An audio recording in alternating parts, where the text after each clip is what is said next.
Zulfik, that was explosive indeed. Indeed, Faraz. But viewers may be forgiven for forgetting the original question, and that was about the 62 telephone calls made between Sujiva Senasinghe and Arjun Aloysius. What was that all about? Well, Faraz, before we come into that, let me just explain to you that today the witness was Sub-Inspector Yasanka Jayasinghe, who is attached to the Technical Aid Unit of the Criminal Investigations Department. Now, he has a very good track record because he has supported the investigations involving Wele Sudha and Seya Sadeumi and so on. Now, today, he produced a forensic report on communication information analysis on the telephone numbers used by several persons of interest to the Presidential Commission of Inquiry, and thereafter a supplementary report was presented. Now, this report contains information that Arjun Aloysius had communicated with certain individuals. Now, in that report, Fawaz, if I may show you,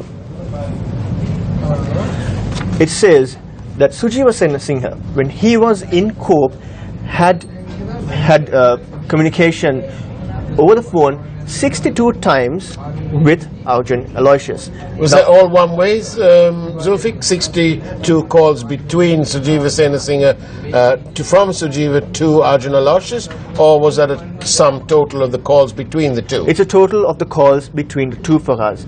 Now, the COPE Committee of the 8th Parliament, chaired by Sunil Handunethi, was appointed on the 6th of May 2016. Their report came out on the 28th of October 2016. So there's 5 months.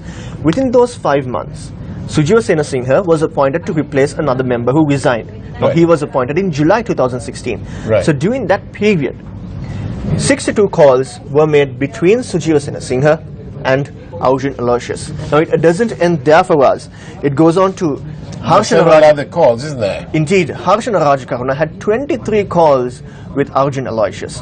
Hector Apuhami had 23 calls with Arjun Aloysius.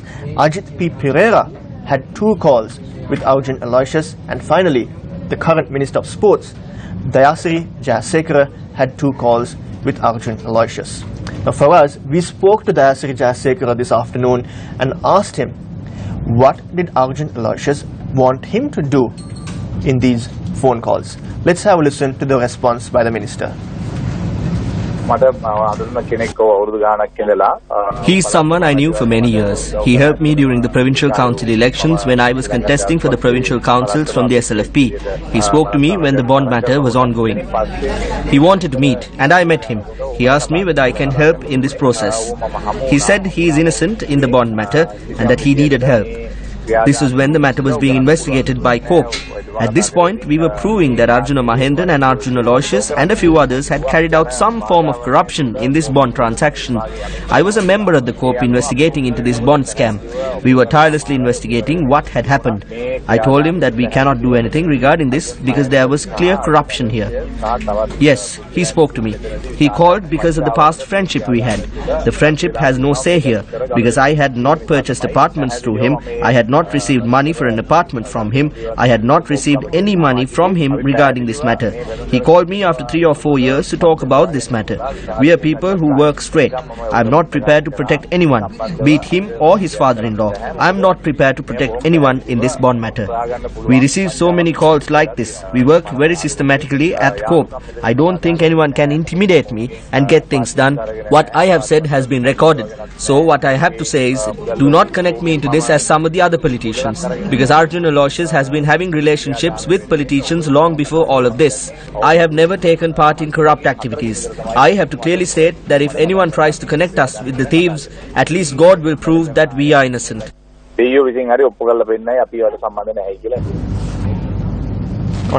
So, Dayasri accepts he received a call from Aloysius, and he returned that and said he wanted no part of it because in Mr. Dayasri's statement he says that he saw clear evidence of corruption, and he basically told Aloysius, a friend whom he admits he knew from the past, that he wanted no part in it, and that they worked systematically and so on.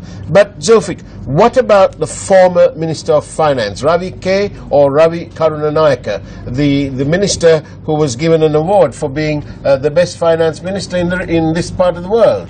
A very interesting question for us. Well, today, according to the report that was produced before the Presidential Commission of Inquiry by Sub Inspector Yasanta Jayasinghe, the report says that for a 2-year period from 2015 until 2017, former Finance Minister Ravi Karunanayake had 387 conversations with Arjun Aloysius. Now, it doesn't end there.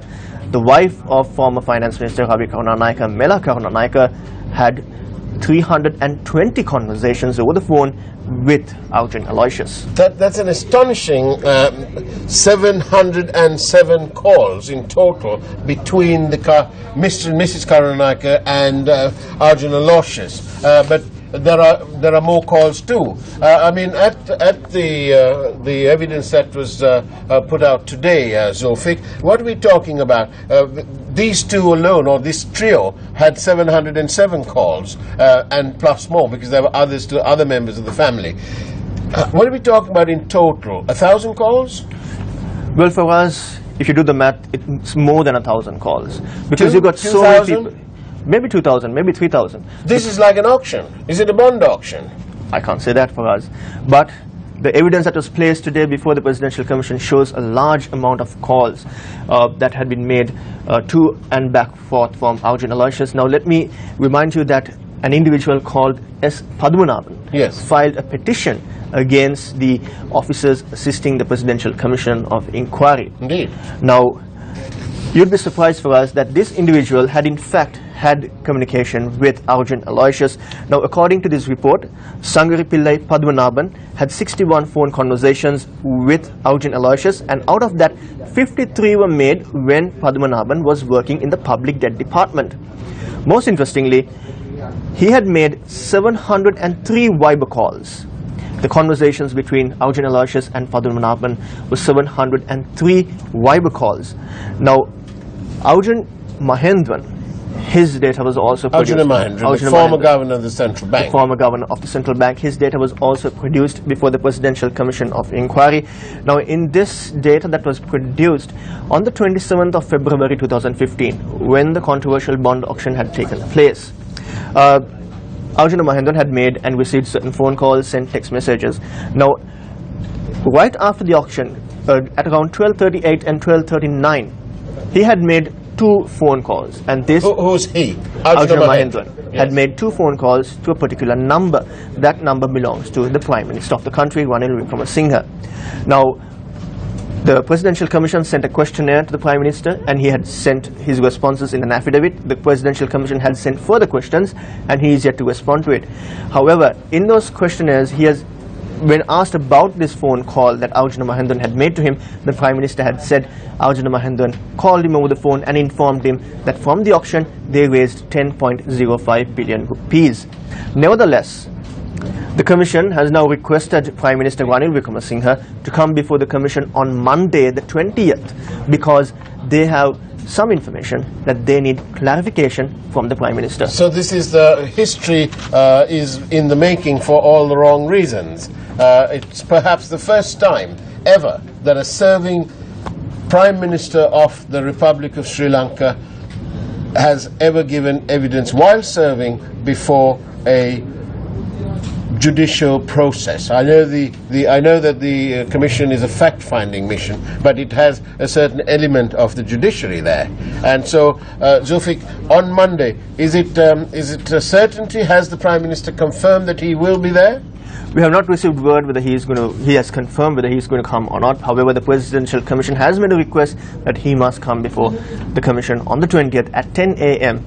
because they need the clarification. On average, Zulfik, the Karunanayakes, just going back a little bit to the Karunanayakes and these telephone calls, on average, the Karunanayakes and Arjun Aloysius spoke every day, almost daily, for 2 years. It appears so. The data proves itself. If you do the math, it's every other day. That's what it is. You're not making this up, are you? No, Fawaz, I'm not. It's in the report. It's in the report. So let's now cross over to the daily cartoon illustration that was prepared for us.